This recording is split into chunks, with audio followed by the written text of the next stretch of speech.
I appreciate that we're working on our resilience as a small island state, and that is very important given that tourism is one of our main income earners. It has been awesome.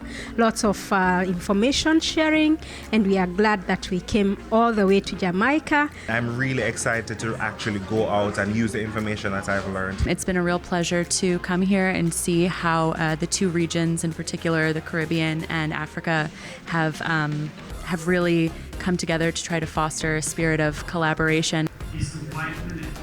Tourism resilience is the strategic management of shocks and effectively responding to them.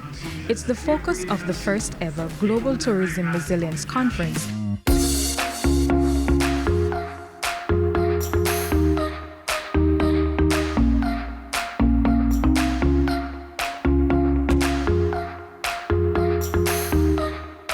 Jamaica is leading discussions on tourism resilience. Recently, government officials from the continent of Africa, the Caribbean region, and international tourism stakeholders converged on the island to discuss the way forward. They are here to forge a relationship not just with Jamaica but the entire Caribbean. The historic Global Tourism Resilience Conference was held at the University of the West Indies regional headquarters in Kingston from February 15 to 17. It is a welcomed shift to future-proofing the tourism economy. The conference was organized by Jamaica's Ministry of Tourism and its Global Tourism Resilience Center, GTRC.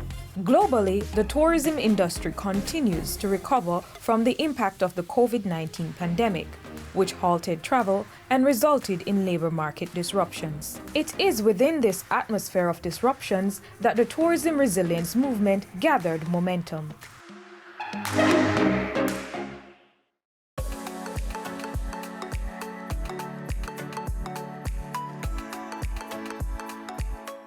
The pandemic has underscored the importance of a proactive, cross-cutting approach to building resilience across the entire tourism value chain.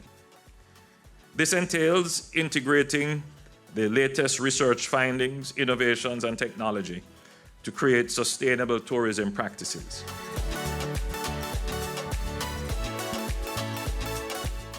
And the thing is, how many countries, how many destinations have a blueprint, have a manual of crisis management that they can actually refer to? What you've said is why we need to have the Global Resilience Day. A day when people pause all over the world to reflect on these things and to develop resolves.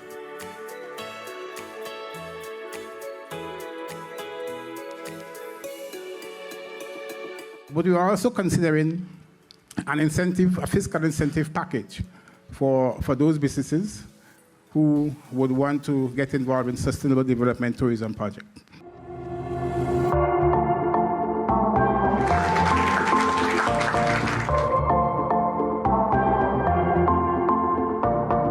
Jamaica and the Caribbean have a strong history of developing institutions to train the workforce in all aspects of tourism. This is an area where we can offer support to our colleagues through technical training in countries in Africa that are currently rebuilding or expanding their tourism industry. And that's why we are really indeed glad that we are here. And we know for sure that one of the bridges that can be built between the Caribbean and the mother continent is actually through tourism.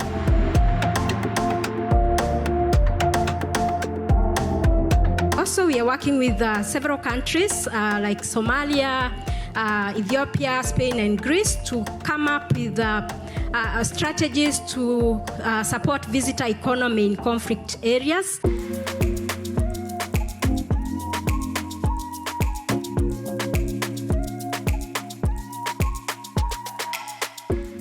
So we are living in 2025 and 2026 today. All the decisions we're making today, you'll see the result then.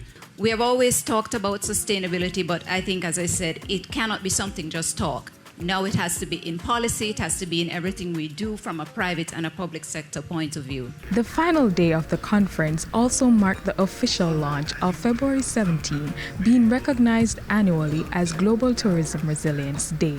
Yes, an official designation by the United Nations after a proposal by Jamaica. The day recognizes the recovery measures used to adapt and respond to disruptions in the tourism economy. Throughout the conference, new synergies were formed. A memorandum of understanding was signed between Jamaica and the city of Malaga to share best practices on tourism development. The prestigious World Travel Awards added a new category for Resilience Awards, and the conference ended with the adoption of 3 recommendations to strengthen the sustainability of the industry.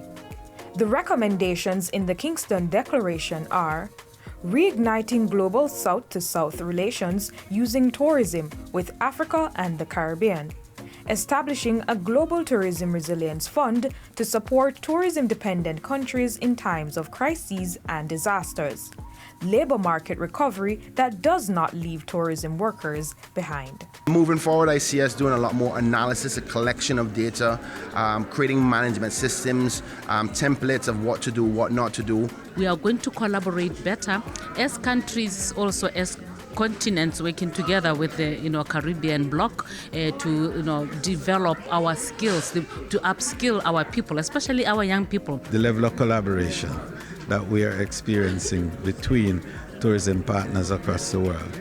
The entities that have all gathered here are bounded by one single factor, that we are putting away competition and we are focusing on co-petition.